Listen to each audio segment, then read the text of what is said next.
Buenas noches, señorita Paula. Sí, se Ahí. escucha. Iniciemos Ya. la sesión. Gracias. Buenas noches, doctor. Buenas noches, doctores. Buenas noches, doctora Sánchez. Hoy día continuado con el diplomado especializado en violencia familiar, feminicidio y trata de personas. Tenemos la siguiente sesión, la cual está programada para el día de hoy, contando con la presencia de la doctora Sánchez, en la cual el tema tratará sobre marco jurídico internacional y ordenamiento jurídico nacional, la cual viene a ser la tercera sesión de este diplomado especializado, la cual vamos a dar paso a la doctora para que pueda dar inicio a la sesión de hoy. Doctora Natania Sánchez. Buenas noches, ¿se me escuchan? Sí, doctora, se le puede escuchar y se puede visualizar. Perfecto. Gracias.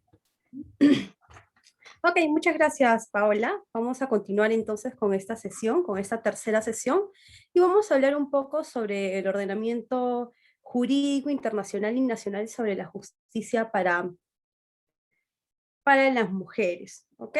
Ese va a ser el tema del día de hoy. Vamos a hablar sobre un poco de las normas internacionales y las normas nacionales que tenemos en nuestro ordenamiento jurídico peruano sobre la violencia familiar o la violencia también de género.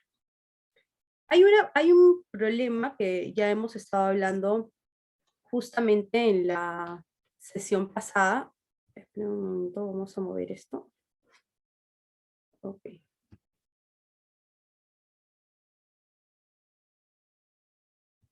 Disculpe.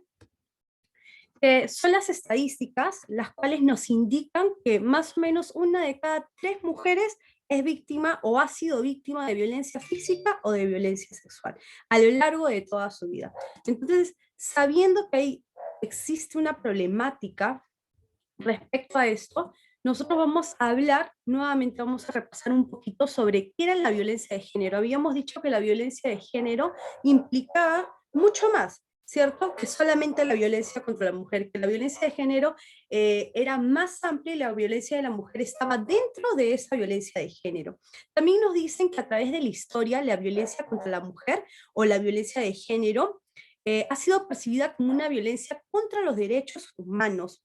¿Y por qué nos dicen que es contra los derechos humanos? Porque según la Declaración Universal de los Derechos Humanos nos dicen que todos los seres humanos nacemos libres y nacemos en iguales de condiciones de dignidad y de derechos.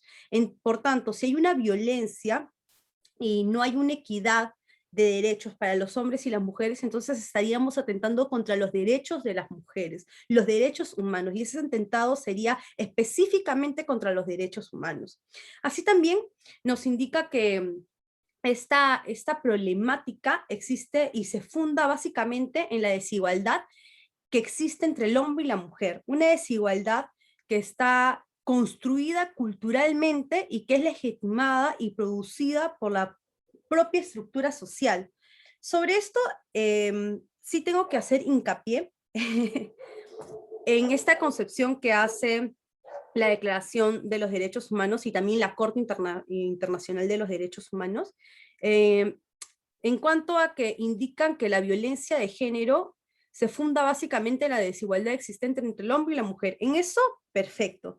Pero después también nos dicen la desigualdad que es construida culturalmente y que es legitimada.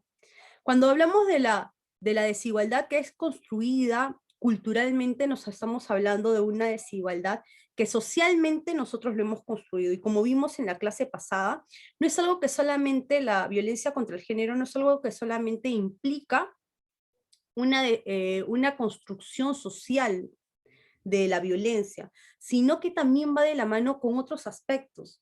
En este caso, con el aspecto fisiológico de las personas, con el aspecto genético de las personas, del hombre y la mujer, por las hormonas que puedan tener, por la desigualdad que tenemos física, pero también con las enfermedades que estos individuos puedan tener, enfermedades psicológicas que cada uno de estos individuos pueda tener. Entonces, si hablamos que la problemática es la violencia de género, tenemos que desarrollar adecuadamente ¿cuáles son esos problemas? Tenemos que desarrollar adecuadamente la enfermedad, ¿no? Para poder diagnosticar, porque si solamente nos basamos y decimos que es por la desigualdad construida de manera cultural y social, entonces el diagnóstico va a ser muy limitado, va a ser errado. Y entonces las leyes o las políticas públicas que se van a crear en torno a este diagnóstico no van a ser eficaces, no van a ser eficientes, y no van a poder ayudar a que, no van a poder ser un remedio para ayudar a que ya no exista la violencia, ¿no? Entonces, respecto a eso, debería de ser muchísimo más amplia esta concepción, no solamente quedarnos en la construcción cultural o social que se da, ¿no? Que si es un aspecto, es verdad, efectivamente es un aspecto, pero que conlleva muchos aspectos más. En todo el mundo, tanto los países ricos como los países pobres, las mujeres son víctimas en un mayor porcentaje de la violencia, ya sea la trata de personas, o el abuso sexual, o el asesinato, y es por eso que indican que la mujer tiene que ser el principal ente de protección, es decir, tiene que ser el principal grupo de protección. ¿Por qué? Porque somos las personas o el género más violentado, más vulnerable, ¿no? En el mundo las mujeres deben enfrentar diversas barreras que limitan el ejercicio de sus derechos. Accesos limitados a ámbitos de la educación, trabajo, salud, justicia y la partición política, así como la violencia en diversas modalidades, constituye obstáculos para su desarrollo en condiciones iguales. Respecto a estas dos declaraciones que he tomado del Tribunal Constitucional, una de ellas que indica que en el mundo las mujeres deben enfrentar diversas barreras que limitan el ejercicio de los derechos, y otra de la Corte Interamericana de los Derechos Humanos, que más adelante las he citado. Respecto al primer punto, sí hay barreras que tenemos que enfrentar como mujeres, todavía hay muchas barreras que hemos enfrentado ya, y que en el occidente no son tantas como el oriente, porque eso sí, anteriormente las mujeres estaban en muchísima más desventaja, ahora no tanto. Por ejemplo, cuando dicen que estamos limitadas al acceso en el ámbito de educación, el trabajo y la salud, nuevamente vamos a indicar que las limitaciones que tal vez en el Perú, porque estamos hablando del Perú, se dan respecto al acceso a la educación, al trabajo, a la justicia, muchas veces no son limitaciones por el género en sí, no son limitaciones porque somos mujeres, sino que son limitaciones que vienen de la educación. Poniendo un ejemplo para que lo podamos entender todos con mayor facilidad, respecto a las limitaciones de la educación. El INEI, el Instituto de Estadísticas e Informática, el año pasado, a través de una encuesta, de unas estadísticas, indicó que había habido el 62% de deserción en el ámbito estudiantil, en pueblos que estaban dentro de Puno y dentro de Ucayali. Es decir, dentro de en esos pueblitos que estaban dentro de Puno y Ucayali había habido un 62% de deserción escolar. Y esto no tenía nada que ver con el género, sino con la educación. Porque las personas en ese pueblo, los padres de familia en ese pueblo, pensaban o piensan que es mejor que su hijo los ayude en cuanto a la agricultura, en cuanto a la cosecha, en cuanto a su ganado, en vez de que vayan a los colegios. Entonces, eso es algo muy importante. Entonces, las barreras en sí, actualmente, que podamos decir que las mujeres tenemos, no son en Occidente, no son limitantes. ¿Por qué? Porque todos tenemos derecho, acceso a la educación. No es que en mi casa, porque yo era mujer, no tuve acceso. Eso tal vez hace 2 décadas atrás, pero en la actualidad no, ni tampoco yo no tengo acceso a la educación. Es decir, no puedo postular a una universidad o no puedo estudiar lo que yo quiera. No, anteriormente, ni siquiera las facultades de Derecho reconocían que una mujer pudiera ingresar a la facultad de Derecho, a la facultad de Ingeniería. Sin embargo, ahora, hoy en día, no hay un impedimento para que las mujeres puedan ingresar o puedan acercarse o postular a alguno de estos tipos de carrera. Por ende, en Occidente esos accesos o esas limitaciones no estarían restringidas en realidad, ya no. Entonces, en el ámbito estudiantil, en el trabajo, aún podríamos indicar que esas restricciones tal vez pueden ser por la maternidad, ¿no? En el trabajo.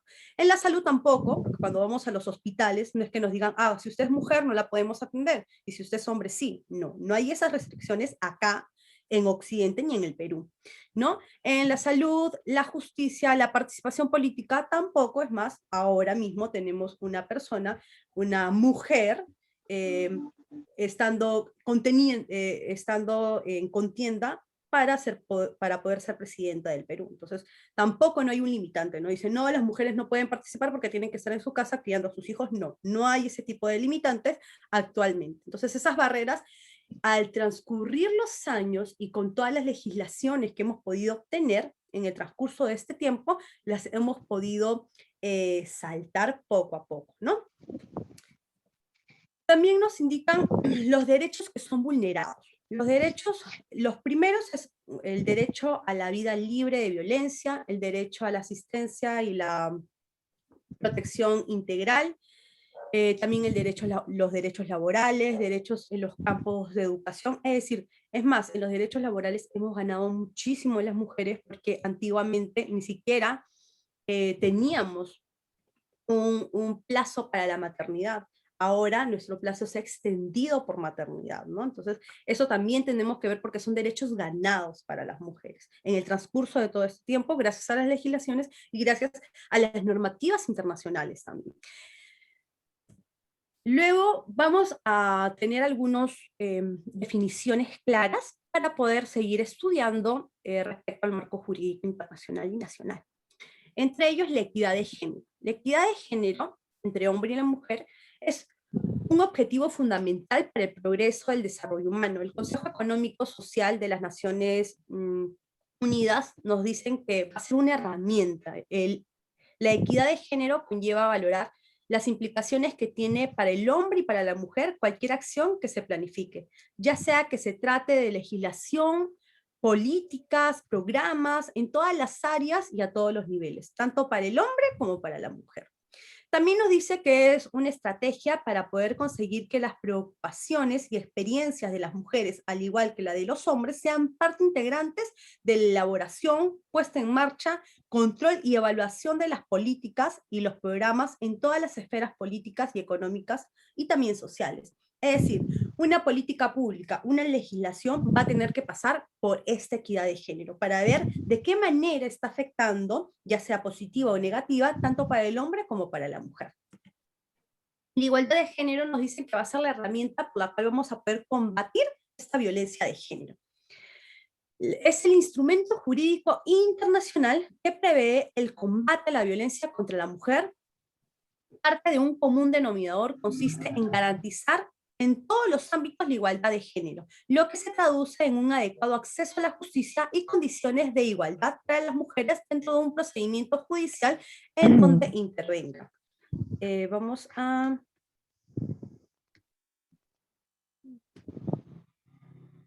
Ok. Listo. Ya está. Luego vamos a...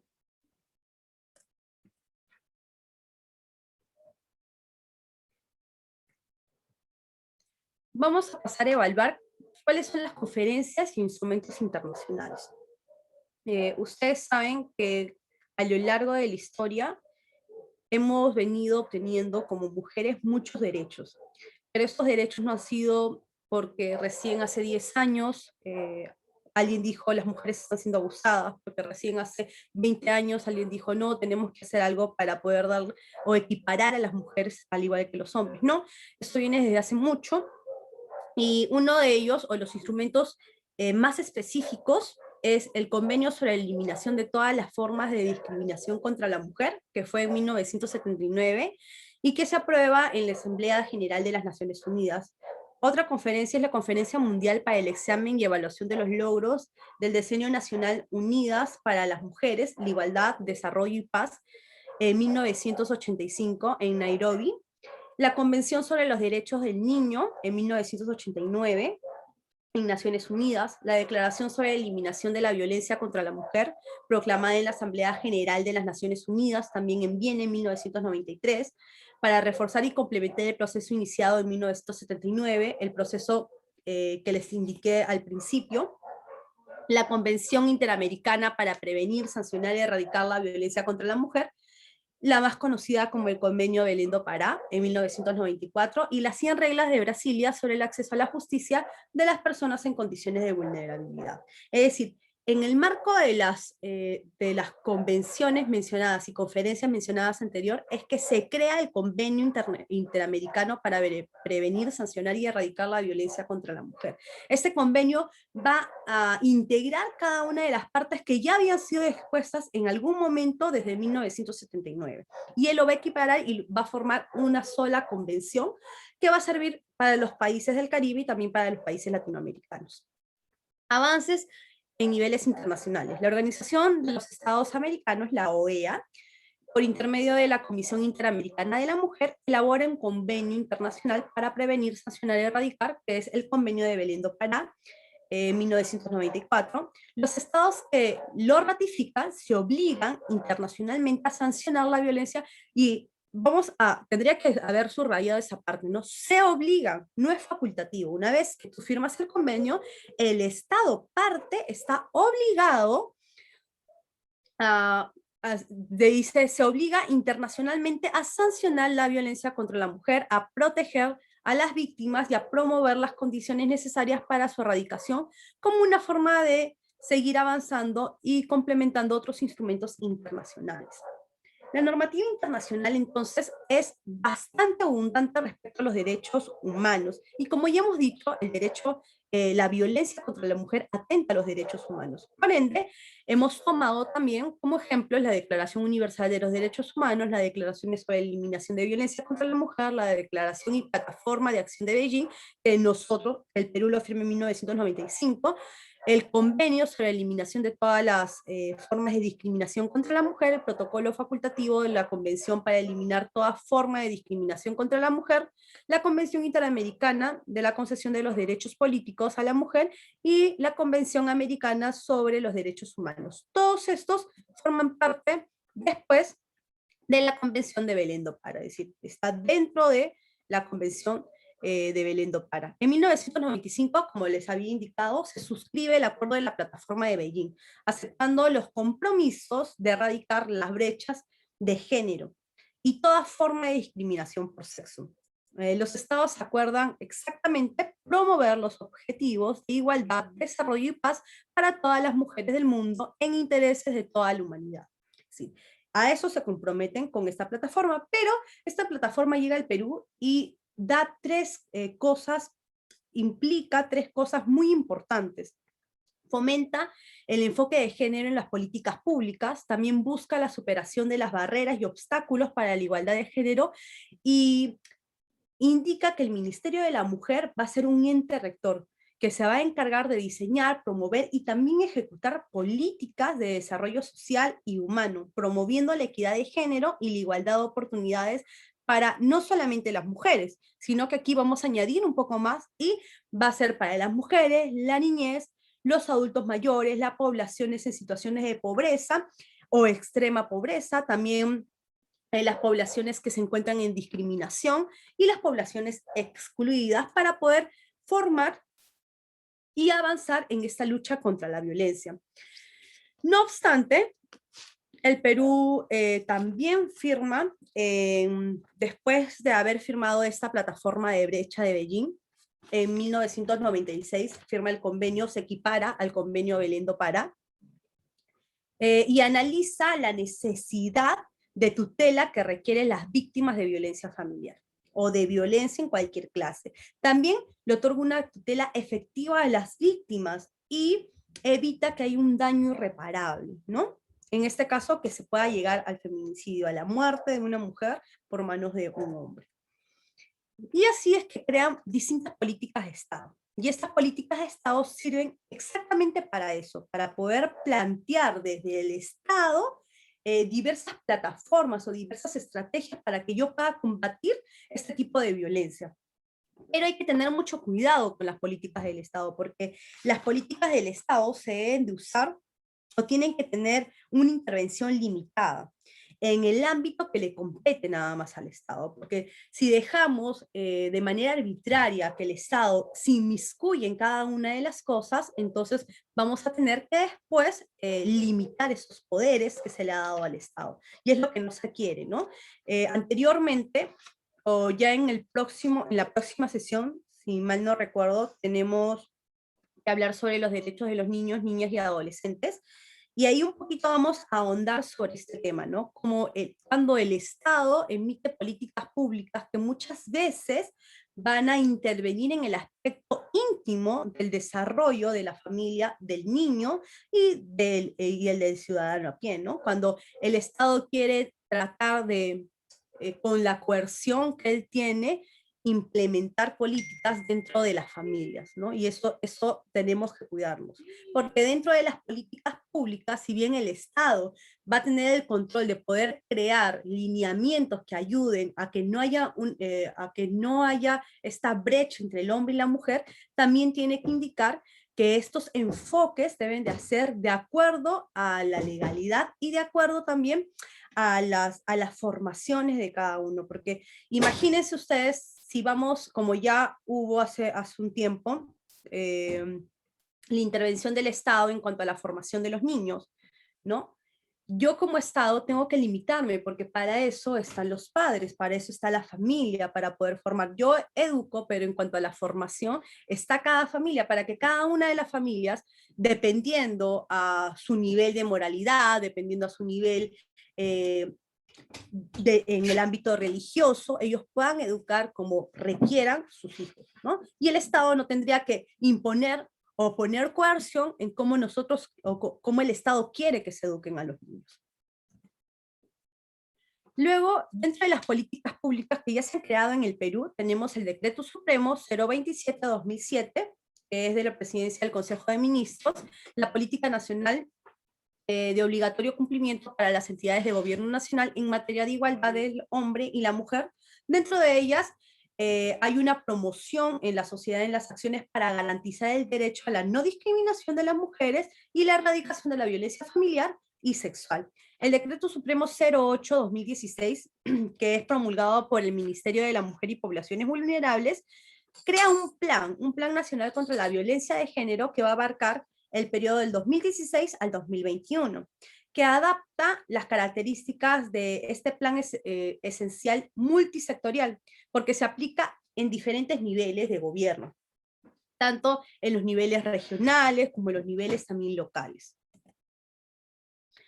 Dentro de las políticas que el Perú también ha adoptado son acuerdos nacionales. Él ha aprobado 31 tipos de políticas de Estado. Dentro de ellas tenemos la erradicación de la violencia y también el fortalecimiento de las familias y protección a la niñez.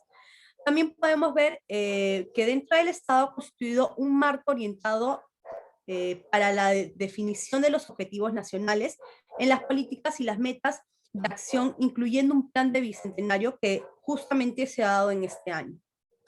Dentro de las legislaciones que se han dado, también está la que ustedes ya conocen, me imagino, que es la 3036-4, que tiene el objetivo de prevenir, erradicar, sancionar toda forma de violencia producida en el ámbito público y privado. Sobre esta ley el doctor Rioja va a estar ahondando a profundidad en la próxima sesión. Y no solamente esta ley va a proteger a la mujer, sino también a todos los miembros que conforman la familia, ¿no? En este caso, a los niños, niñas, adolescentes, personas mayores o personas con discapacidad. Entonces, ¿cuál sería la obligación del Estado frente a la población, frente a su gente, ¿no? A las personas? La obligación del Estado es garantizar el derecho a la igualdad y la no discriminación. Esa es la primera obligación que se debe de concentrar. Consagra en el derecho nacional e internacional. Entonces, la igualdad y la no discriminación es algo que el Estado debe de proteger en el derecho interno. Es por ello que en la Constitución se recoge este derecho a la igualdad y a la no discriminación en el artículo 2, inciso 2, y también en el artículo 191. Dentro de esta igualdad y no discriminación, el Estado peruano también ha creado leyes. Entre ellas tenemos la ley 28, la ley 28.983, la Ley de Igualdad de Oportunidades entre las Mujeres y los Hombres, el Decreto Supremo número 027/2007 de la PCM, y el Plan Nacional de Igualdad de Género, que ha abarcado desde el 2012 hasta el 2021.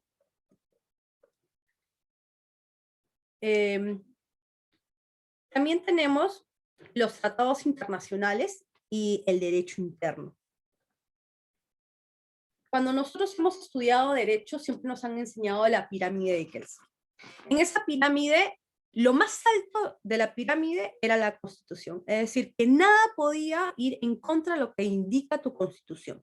Sin embargo, cuando analizamos el derecho internacional, los tratados que se firman en vigor a este y las declaraciones o acuerdos internacionales que el Estado ratifica está al mismo nivel que la Constitución, es decir, son de obligatorio cumplimiento. Y es más, demuestran o son derechos supranacionales. En el artículo 55 nos dicen que los tratados celebrados en el Estado, artículo 55 de la Constitución Política del Perú, nos dice que los tratados celebrados por el Estado y en vigor forman parte del derecho nacional. Es decir, que son de obligatorio cumplimiento porque están dentro del derecho nacional. En la cuarta disposición final y transitoria de la Constitución nos dicen que las normas relativas a los derechos, a la libertad, que la Constitución reconoce se interpretan de conformidad con la Declaración Universal de los Derechos Humanos y con los tratados y acuerdos internacionales sobre las mismas materias ratificados por el Perú. Es decir, cuando estamos hablando de derechos de libertad, cuando estamos hablando de derechos humanos, estos tienen la misma incidencia que la misma Constitución, que la misma Carta Magna. Eso es lo que nos está diciendo. Tenemos vamos entonces a dividir estos tipos de normas internacionales. El Sistema Universal de los Derechos Humanos lo ha dividido en tratados generales y tratados específicos. Dentro de los tratados generales, respecto al ámbito de violencia contra la mujer, tenemos el Pacto Internacional de Derechos Civiles y Políticos de 1966, y luego, como tratados específicos, tenemos la Convención sobre la Eliminación de toda forma de discriminación contra la mujer de 1979, que recién en el Perú lo firmó o lo ratifica en 1982. El Sistema Interamericano de Derechos Humanos también lo vamos a dividir las convenciones que ellos han emitido en dos.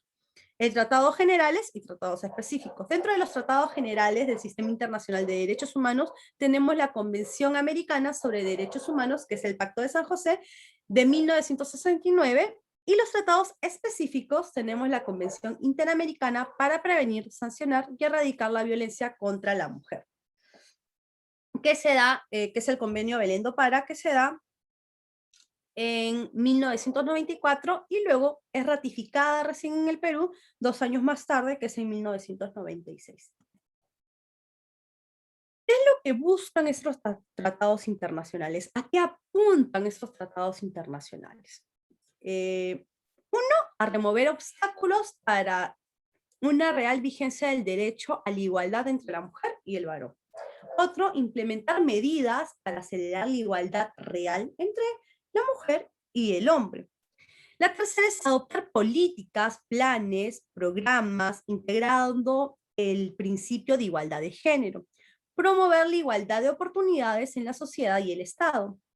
Garantizar el acceso a las mujeres a las instancias de poder y toma de decisiones de la sociedad y de la administración pública. Es decir, que si nosotros pensábamos que era el Estado por sí solo que había visto que había una problemática de violencia contra la mujer y quería equiparar o quería eliminar y erradicar esa problemática, y que bueno, él dijo, el Estado mismo dijo, vamos a crear distintas leyes y políticas, no es cierto, porque estas leyes y políticas se han creado en base a las leyes internacionales, las cuales nosotros, o los tratados internacionales, los cuales nosotros hemos suscrito, que nos obligan a implementar esas cosas, ¿no?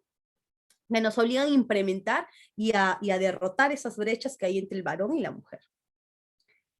El control de convencionalidad. Cuando hablamos del control de convencionalidad, hasta ahora, antes de continuar, quiero saber si alguien tiene alguna duda, alguna pregunta al respecto, o podemos seguir continuando. Si nadie tiene ninguna duda, entonces Seguimos y no hay ningún problema. ¿Sí? Ok, entonces vamos a continuar.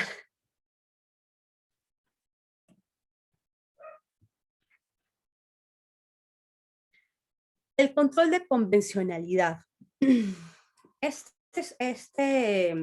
control de convencionalidad en realidad es una herramienta jurídica utilizada o impuesta por la Corte Internacional de los Derechos Humanos.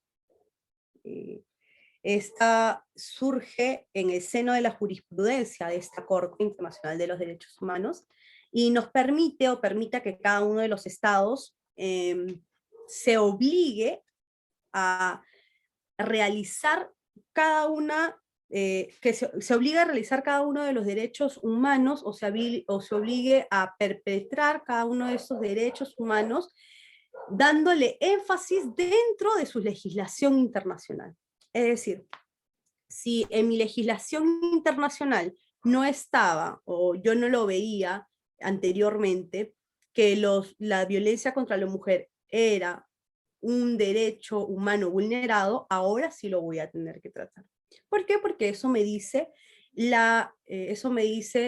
toda la Corte Internacional de los Derechos Humanos. Entonces, yo en virtud de eso voy a crear leyes y voy a crear legislaciones que van a obligarme a mí como Estado a realizar las recomendaciones que un Estado internacional me impone.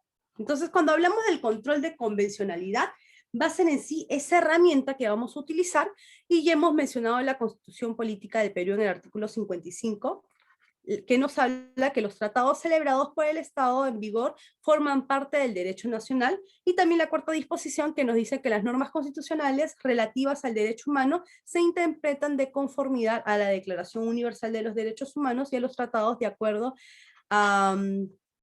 o inherentes a ellos. También nos habla sobre lo que nos indica el Tribunal Constitucional en la sentencia 5854-2005, que exactamente nos dice: tal como lo dispone el artículo 55 de la Constitución, los tratados celebrados por el Estado y en vigor forman parte del derecho nacional.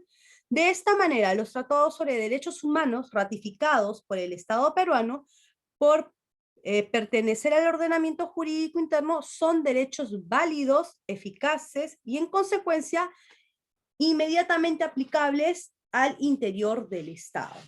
Es decir, los derechos que están ligados a derechos humanos reconocidos por el ordenamiento jurídico internacional también van a ser reconocidos, van a ser válidos y eficaces dentro del ordenamiento interno y van a ser de inmediata aplicación. Eso es lo que nos quiere decir el Tribunal Constitucional con respecto al control de convencionalidad. Sobre el control de convencionalidad, tenemos uno de los casos icónicos, que es el caso de Mendoza versus Argentina. La sentencia recaída el 14 de mayo del 2013, que nos habla de 5 adolescentes que fueron a prisión, fueron juzgados cuando aún eran adolescentes y fueron recluidos en una prisión perpetua, de manera perpetua, y ellos ya en el 2005 fue más o menos su sentencia dentro del país, dentro de Argentina, justamente en Mendoza, fue desde los años 1999 al 2000. Durante ese periodo se dictó esa sentencia. Sin embargo, después, en el 2013, el grupo de derechos humanos lleva esta causa a la Corte Internacional de los Derechos Humanos e impone y denuncia al Estado de Argentina para que esta Corte pueda indicar si realmente se han violado derechos fundamentales de estos adolescentes. Y efectivamente, la Convención Americana de los Derechos Humanos indica que bajo el interés superior del niño, un adolescente, un menor de edad, no puede ser juzgado y condenado por prisión perpetua, sino más bien tendría que ser juzgado y después, cuando él pase a tener 18 años, debería de ser juzgado y esa resolución o esa sentencia debería de ser nuevamente verificada por los asesores de justicia para que puedan dar una resolución de acuerdo a la realidad y también de acuerdo a ley. Lo que pasó en este caso es que lamentablemente, estos adolescentes habían sido víctimas, se habían vulnerado sus derechos fundamentales, los derechos humanos. Ellos habían sido torturados en las prisiones de Mendoza, de Argentina, y también muchos de ellos dos de ellos fueron víctimas de estas torturas. Uno perdió la vista, otro perdió el sentido del oído, y uno de ellos murió.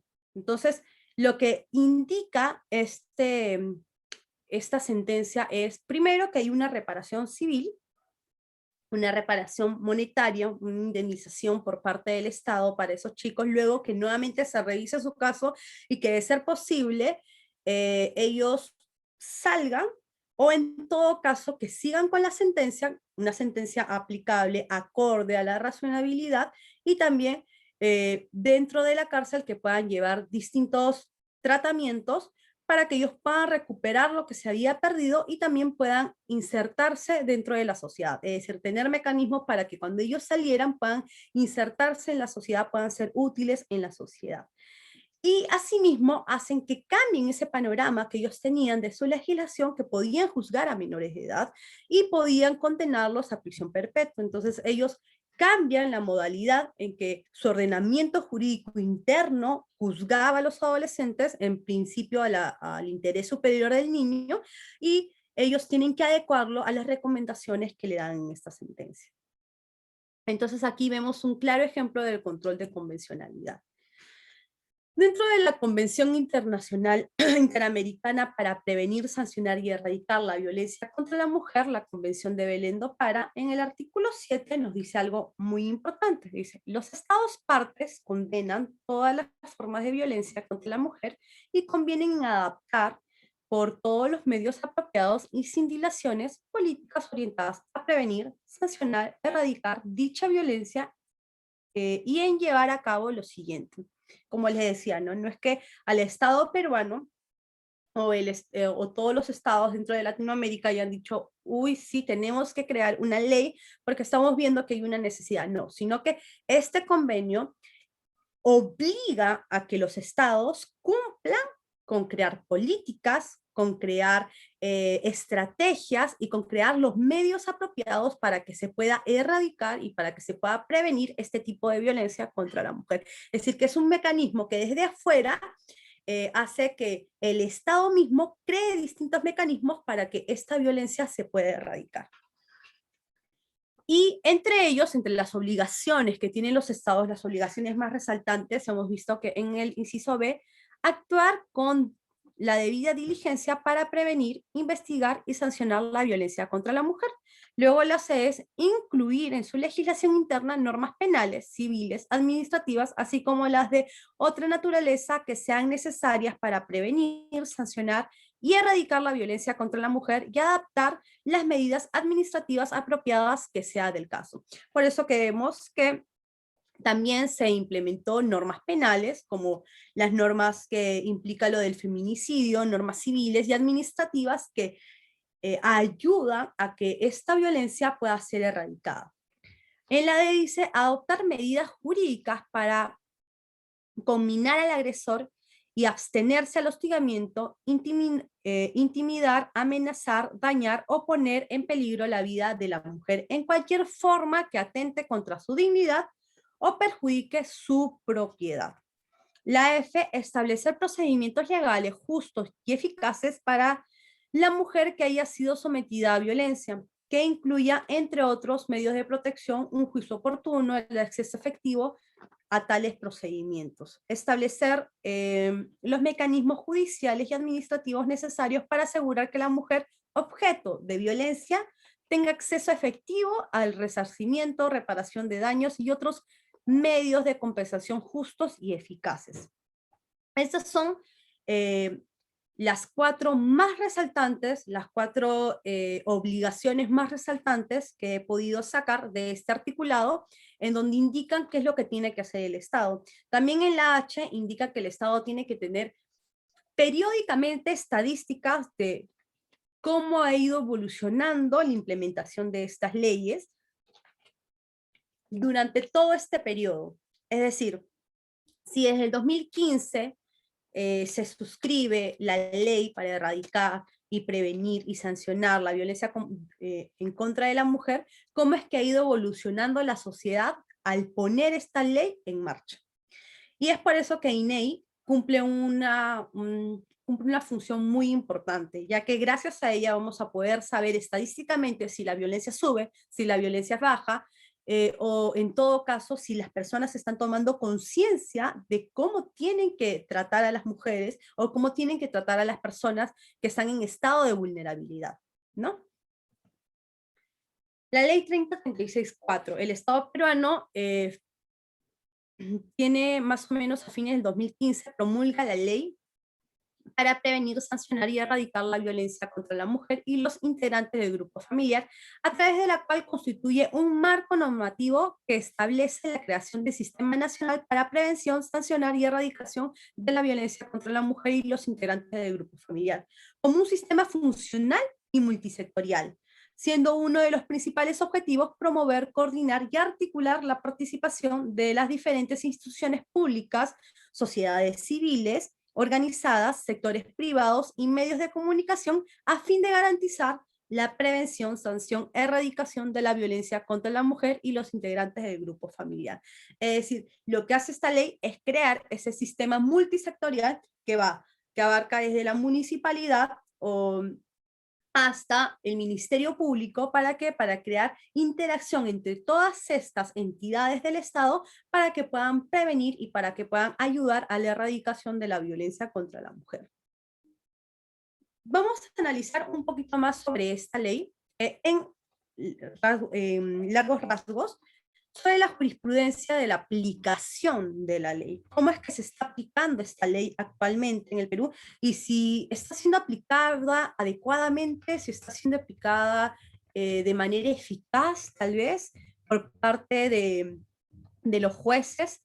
¿Qué es lo que realmente se está dando a través de esta ley? Y si las personas o la población vulnerable está siendo cuidada o esta ley ayuda a que podamos prevenir este tipo de violencia, ¿no? Primero vamos a hablar del desistimiento en el proceso de violencia familiar. Sobre este punto, la ley y su reglamento no indica nada. No habla si es posible desistimiento, si no lo es posible, no indica nada de eso. Solamente en el artículo 25 de la ley sí prohíben la conciliación entre la víctima y el agresor. Eso es lo único que nos dicen respecto a eso. En el expediente vamos a ver dos casos. El primero, que es de la Corte de Familia de Lima Norte, y el otro de la Corte Superior de Justicia del Callao. En el primer expediente, que se da en el 2016, en el primer caso, que es que recae en el expediente 4544-2016 del Juzgado de Familia de la Corte de Justicia de Lima, el denunciante solicita en la audiencia oral que hay, que se desestime este proceso de violencia familiar.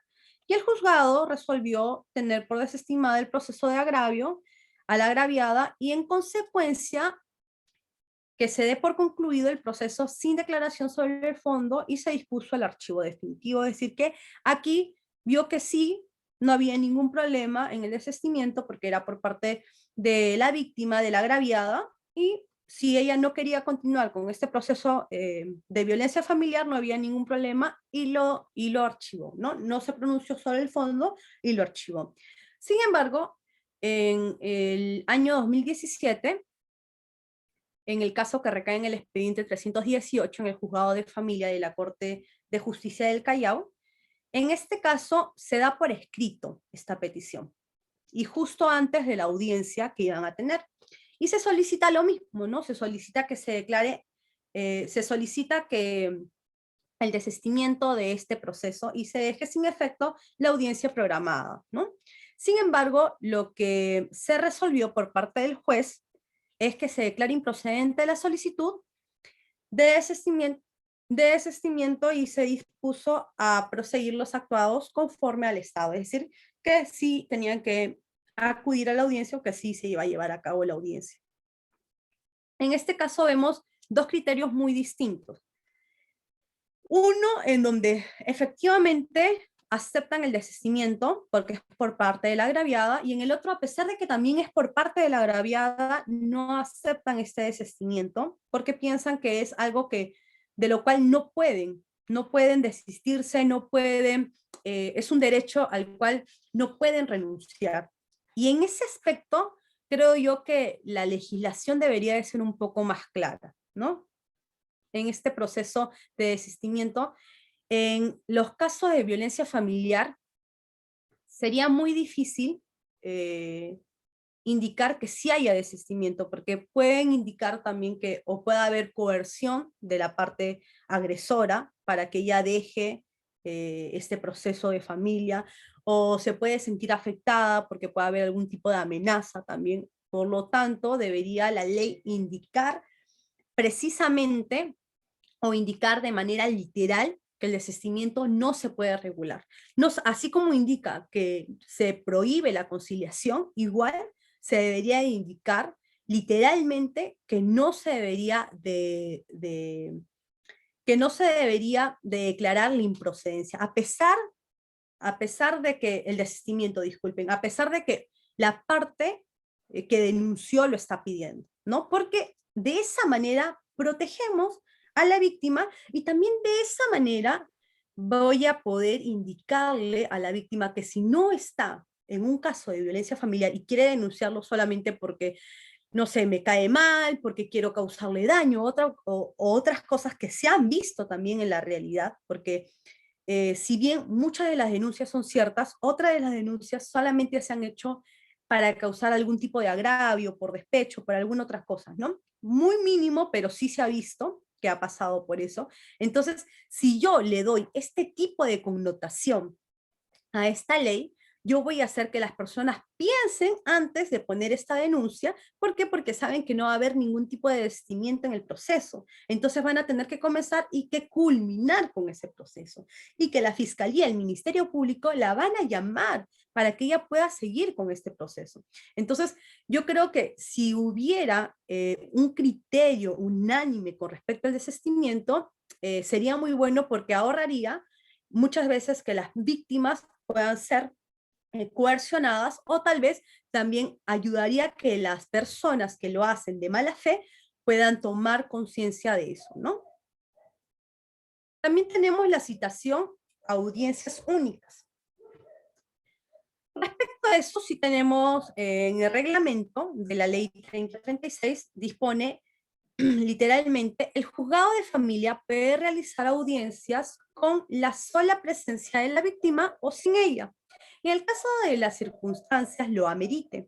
Dicta las medidas de protección o cautelares correspondientes en el plazo de 72 horas que establece la ley. Cuando el juzgado lo considere necesario, también puede entrevistar a las personas denunciadas. En este caso, de acuerdo a la información recogida en el inventario jurídico procesal, los criterios que prevalecen respecto a la realización de las audiencias en este tipo de procesos son 3 criterios importantes. El primero, el juez cita a las partes a una audiencia única de todas las denuncias de violencia familiar. Es decir, que todas las denuncias siempre van a tener una audiencia única. Luego nos dice en el punto número 2, el segundo criterio es: el juez cita audiencias solo aquellos casos en los cuales no cuenten con medios de prueba suficientes para dictar medidas de protección. Es decir, si no hay medios suficientes medios probatorios suficientes para que el juzgado dicte medidas de protección, solamente en ese caso, ¿qué voy a hacer? Disculpen, solamente en ese caso, ¿qué voy a hacer? Voy a llamarlos a audiencia, solamente en ese caso. Luego nos dice en el punto 3, el criterio número 3, el juez en ningún caso señala fecha para audiencia por considerar que es innecesario su realización y prefiere dictar medidas de protección genéricas. En este caso, sí tendríamos que evaluar adecuadamente cómo se están llevando estas audiencias, ¿cierto? Porque las medidas de protección y la medida cautelar, en realidad, son medidas, como su mismo nombre lo dice, de protección, y se van a utilizar para casos en específico, no de manera general. Cada caso tiene una medida de protección distinta que el juez puede conceder, que el juez puede permitir.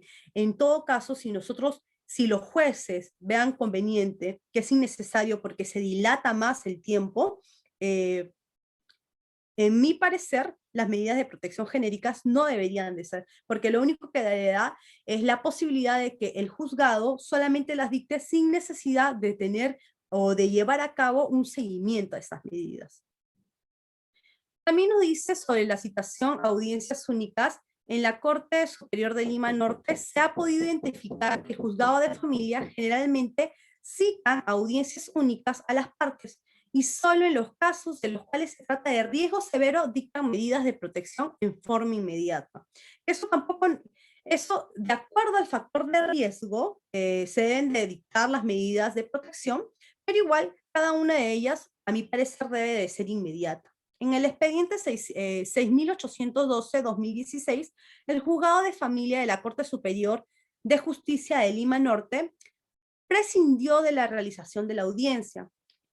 Ante ello, se indicó que atendiendo a la carga procesal que existía en el juzgado, el señalar fecha para la realización de la audiencia oral conllevaría el desarrollo dentro de algunas semanas por la recargada agenda del juzgado, incumpliéndose así con el objetivo de la ley antes mencionada, cuando se espera una respuesta rápida y eficaz de administración de justicia, por lo que en el caso concreto resulta pertinente prescindir de la referida audiencia, máxime si conforme al tercer pleno casatorio civil de la Corte Superior de Justicia de la República debe flexibilizarse el principio y normas procesales en atención a la naturaleza de los conflictos que se debaten en estos asuntos de familia.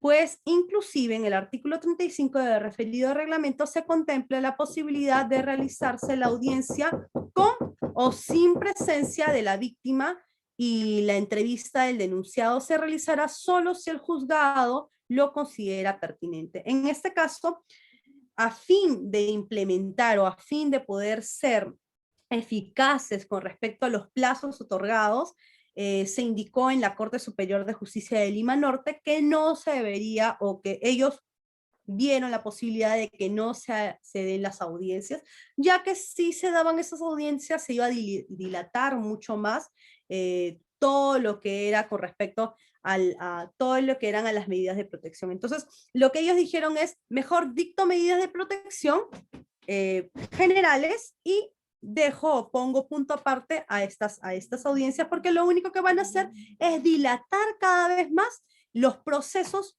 o los plazos procesales que nos han dado o que nos han otorgado. Eso es lo que nos están indicando. Luego también tenemos la vigencia de las medidas de protección. Si bien en el artículo 40 del reglamento de la ley 3036-4 señala respecto a la vigencia de las medidas de protección o cautelares lo siguiente: las medidas de protección o cautelares dictadas por el juzgado de familia surte efecto hasta que la sentencia emitida por el juzgado penal o por el juzgado de paz letrado en materia de faltas quede asentida o ejecutada.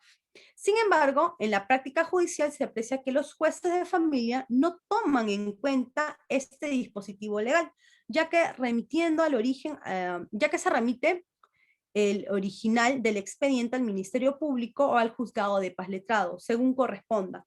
Se desestima en absoluto la denuncia, no haciendo seguimiento de las medidas de protección dictadas con la finalidad de verificar si están o no cumpliéndose. En este caso, indican algo que no es que, en este caso no es que lo dejen a libertad del juzgado, no es que lo dejen a libertad como anteriormente la audiencia, ¿no? O no es que no lo mencione precisamente como en el primer caso del desistimiento. En este caso sí mencionan precisamente cómo deberían de estar o en qué casos debería de responder el juzgado de familia. Sin embargo, no se cumple.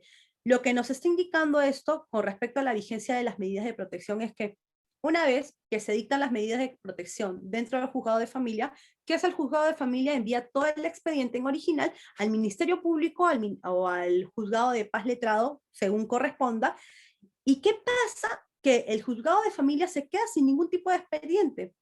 Y lo que pasa es que después, para hacerle seguimiento a las medidas de protección que yo he dictado, no lo voy a poder hacer porque no tengo el expediente. Entonces, lo que hago, si hay algún tipo de escrito por parte del agraviado de que no se están cumpliendo con las medidas de protección, lo que va a hacer el juzgado de familia es derivar ese escrito al Ministerio Público o en su defecto al juzgado de paz letrado, ya que ellos tienen el expediente, por tanto, ellos se eximen de emitir algún tipo o de resolver algo sobre las medidas que ya habían sido dictadas. En este caso, al principio, lo que comenzaron a hacer los juzgados de familia era sacar copias y tener un falso expediente. Sin embargo, no sé en qué momento vieron que no era necesario hacer eso porque era gastos de recursos según ellos, y entonces querían solamente transferir el expediente en original con un cargo manual que se da y listo. Entonces, cuando regresa, firman el cargo manual que ya regresó el expediente original y nada más. Sin embargo, eso atenta no solamente a que se puedan perder documentos, sino también atenta a que esas medidas de protección no puedan o no tengan el seguimiento adecuado, porque las medidas de protección van a durar, como lo dice en el artículo 40, van a durar hasta la sentencia emitida por el juzgado penal o por el juzgado de paz letrado en la materia que sea pertinente, ¿no? Pero si estas medidas de protección van a durar tanto tiempo y yo como juzgado de familia no le voy a dar el seguimiento, entonces ¿para qué están en la medida de protección? Cuando se remite el expediente al juzgado o al juzgado de paz letrado o al Ministerio Público, de los expedientes inventariados, se ha observado que algunos jueces, antes de remitir el original del expediente al Ministerio Público, al juzgado de paz letrado, lo fotocopiaban para custodiarlos en sus archivos, que eso está fabuloso, eso lo hacían al principio nada más de esta ley. Sin embargo, algunos otros no guardan copia de los actuados por considerar que se gasta en forma excesiva los recursos de la institución, mano de obra, tiempo de papel, espacio para la custodia de copias, etcétera, prefiriendo solo elaborar una relación manual de aquellos que son remitidos a dicha dependencia. Este último criterio de no custodiar copias de los expedientes de violencia familiar en el juzgado genera que el juez de familia no dé cuenta oportuna de los escritos que son presentados por las víctimas con posterioridad a la fecha de la remisión. Por el contrario, los escritos son remitidos al Ministerio Público y al juzgado de paz letrado, lo cual no debería de ser, porque la instancia que dictó la medida cautelar debe hacer el seguimiento de esa medida cautelar que se ha dictado, ya que se ha dictado con el criterio que ha tenido ese juez de familia, con el criterio que ha visto este juez de familia para poder dictar estas medidas de protección o medidas cautelares. Por ende, cuando viene un escrito sobre incumplimiento de estas medidas, ya que él ha tenido ese criterio para poder dictarlas, también tendría que resolver sobre el caso, tendría que resolver sobre el asunto, la materia. Sin embargo, no pasa esto y solamente lo deriva al Ministerio Público, en muchos de los casos, o al juzgado de paz letrado, que no debería de ser. Y también afecta a que si en algún momento alguno de los escritos, alguna de las pruebas que hayan dentro del expediente original se pierde o se extravía, si yo no tengo las copias de cada uno de esas documentación, entonces va a hacer que haya una dilación más dentro del proceso para poder hacer la reconstrucción de ese expediente. El informe final de los jueces de familia. Sobre esto, dentro del artículo 54.2 establece que el juzgado de familia elaborará un informe final respecto al trámite de ejecución de las medidas de protección o cautelares dictadas, con sus incidencias disponiendo a su vez el archivo de los procesos especiales. La Corte Superior de Justicia de Lima Norte, Lima Sur y Callao no se ha verificado que los jueces hayan dado cumplimiento a lo dispuesto por este articulado. Es decir, que hasta ahora, a pesar de que es un articulado que menciona cuáles son las cosas que debería de ser el juzgado de familia, nuevamente no lo ponen en práctica o lo están obviando, ¿no? Por el contrario, cuando el Ministerio Público, juzgado de paz letrado, comunica la resolución en el proceso penal, los jueces de familia emiten un decreto, más no un informe final, dice. Así, en el expediente número 3182, 2016, el Juzgado de Familia de la Corte Superior de Justicia de Lima decretó lo siguiente: dando cuenta del oficio remitido por la 35ª Fiscalía Provincial Penal de Lima, por lo cual pongo a conocimiento que resolvieron no haber mérito para formalizar denuncia penal, disponiendo el archivo definitivo. Téngase presente lo informado y archívese en el cuadernillo del juzgado. Como les indicaba, disculpen, como les indicaba, el juez de familia tiene una función muy importante, y en este caso es dar un informe final, ¿cierto? Es indicar qué es lo que ha pasado con la ejecución de las medidas de protección o las medidas cautelares dictadas, cuál ha sido la incidencia, cómo se ha dispuesto o qué es lo que va a pasar a partir de eso.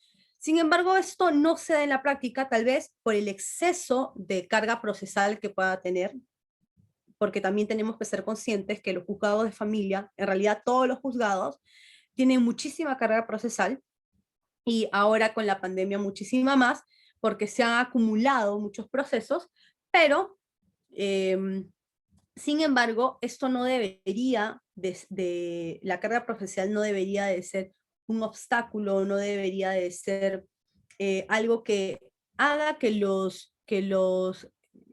las personas que están dentro del aparato de justicia no cumplan con las implicancias que tiene esta ley, no cumplan con lo que realmente está determinado que ellos deberían de hacer mediante esta ley, ¿no?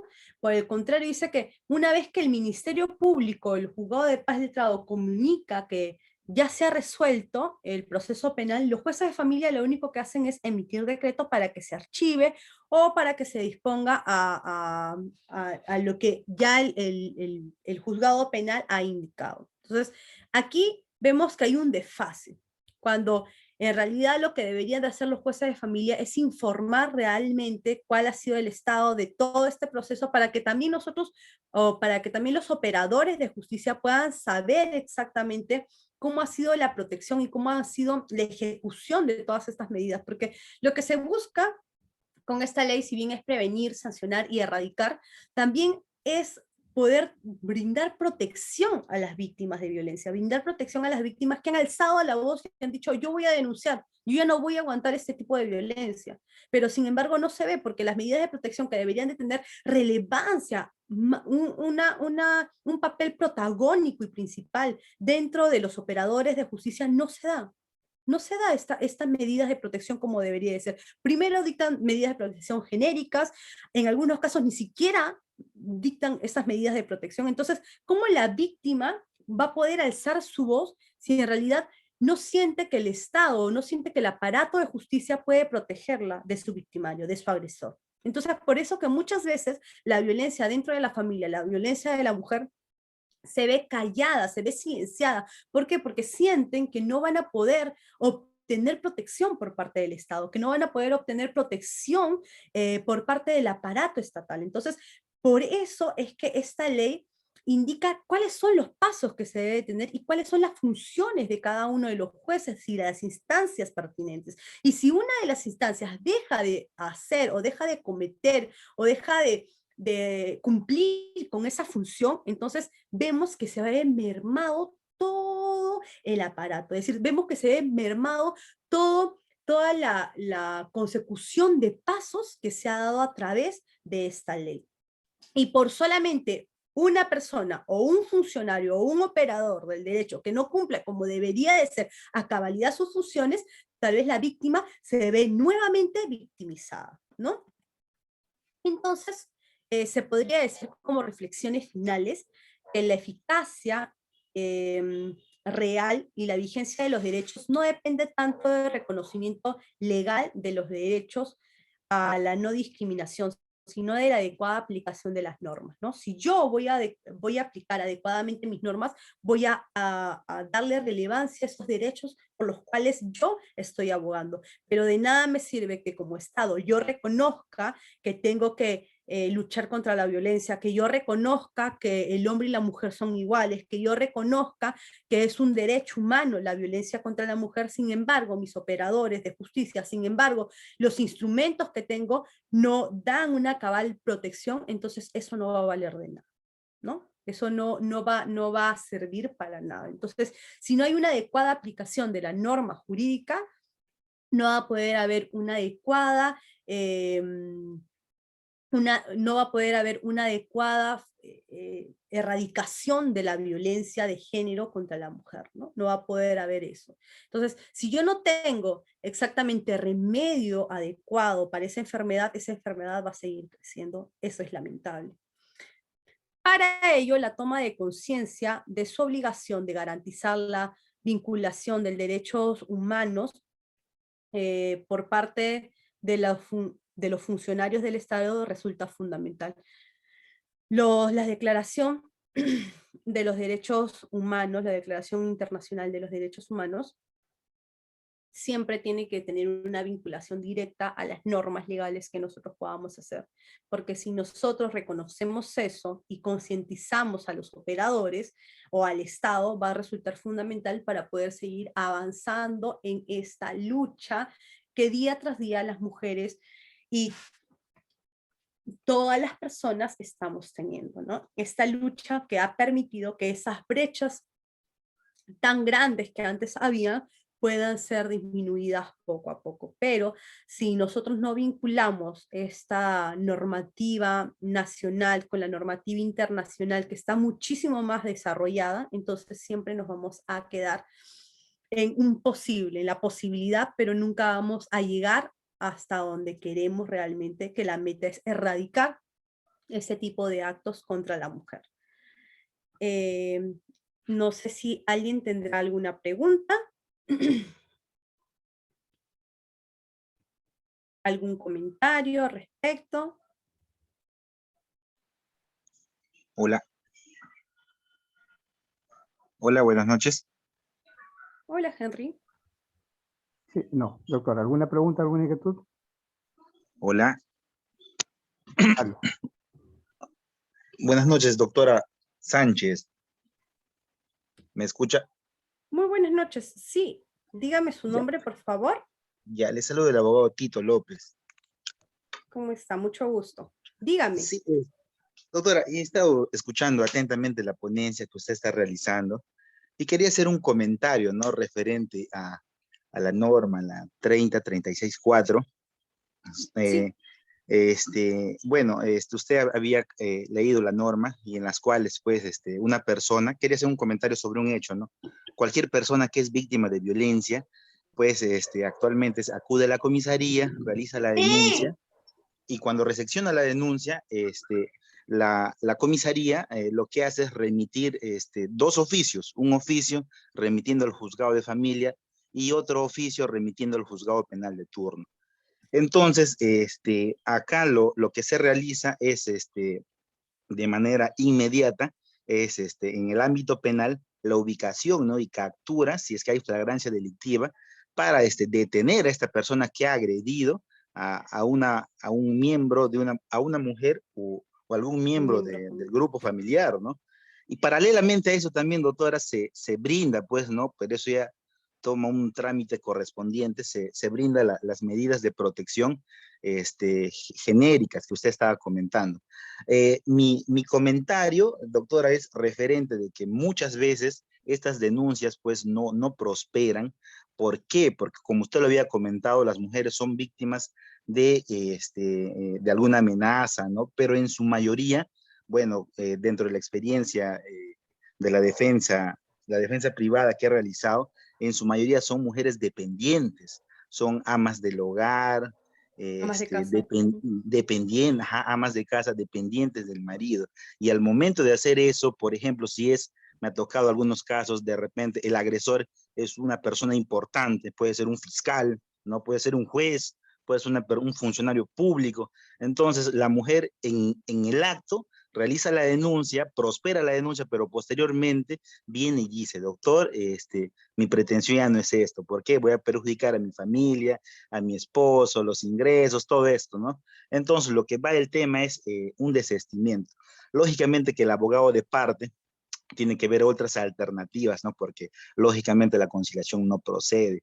Muchas veces estos casos ya quedan ahí nada más, ¿por qué? Porque la víctima hace un argumento, bueno, de los cuales los fiscales deben tenerla clara, ¿no? Me imagino, pero ellos, muchas veces las víctimas, ante una nueva declaración, ellas ya refieren de que la agresión no se ha dado, ¿no? Que sea, en todo caso, que lo ha realizado por despecho. Bueno, pero el tema es que varía en la declaración. Entonces, ahí hay un vacío de que lógicamente debería haber algún apoyo de forma inmediata, porque la víctima solamente pasa al médico legista, al psicólogo, al profesional en psicología, ¿no? Pero no hay más apoyo más ahí, o sea, al día siguiente las autoridades no se van, no ven a la víctima, o no están ahí de manera constante, un apoyo No hay un constante. seguimiento. No hay un seguimiento, en pocas palabras. Eso quería hacer un aporte, doctora, bueno, Muchas gracias por para su hacerlo aporte, didáctico y doctor. entretenido, ajá, didáctico y entretenida también su exposición. Gracias, doctora. Sí, pero justamente, muchas gracias por su aporte, por su comentario, doctor Tito.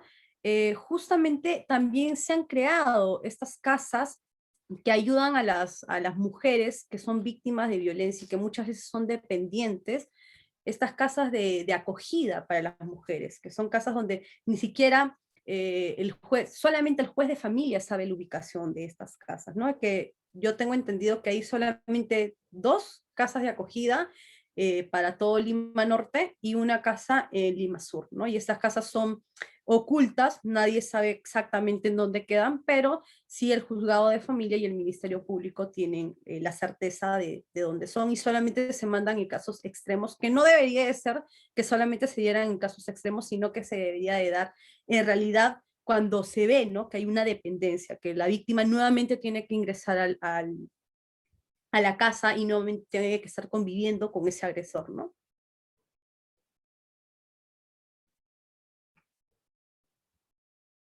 No sé si otra persona tenga también algún comentario, alguna pregunta, algo más que añadir.